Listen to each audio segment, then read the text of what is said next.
রমাদান যেমনিভাবে আমাদেরকে আশাবাদী করে তোলে সম্মানিত দিনী ভাই এবং বোনেরা, অ্যাট দ্য সেম টাইম রমাদান কিন্তু আমাদের জন্য অনেক সতর্কতামূলক বাণী উপস্থাপন করে। মানে এটা যেমনি the month of hope, at the same time it is the month of warning. দুইটাই আছে আর কি, চেক এন্ড ব্যালেন্স। এটা যেমনি হোপ জায়গায়, আবার ওয়ার্নিংও আছে। সহিহ বুখারীর বর্ণনা, রাসূল সাল্লাল্লাহু আলাইহি ওয়াসাল্লাম বলেন, মান লাম ইয়াদা কাওলা যুরি ওয়াল আমালা বিহি ফালাইসা লিল্লাহি হাজাতুন আন ইয়াদা তাআমাহু ওয়া শারাবাহু।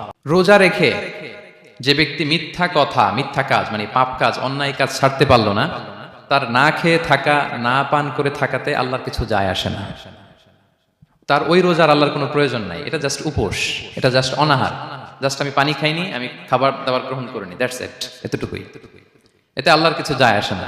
এটার কোনো সিগনিফিকেন্স আল্লাহ তাআলার কাছে নাই যে রোজাও রাখলো আবার মিথ্যাও বলে, রোজাও রাখলো আবার গীবত করতেছে, রোজাও রাখে অন্যের জন্য অকল্যাণ কামনা করে, রোজাও রাখে খারাপ কাজ করতেছে, নিষিদ্ধ কাজগুলো করতেছে। তাহলে এই রোজা রাখা না রাখার সমান, এই রোজায় কোনো ফায়দা নাই। একটা ওয়ার্নিং পাওয়া গেছে না এখানে, যে ওয়ার্নিং, রোজা রেখে সাবধান, কোনো পাপ কাজের সাথে জড়ানো।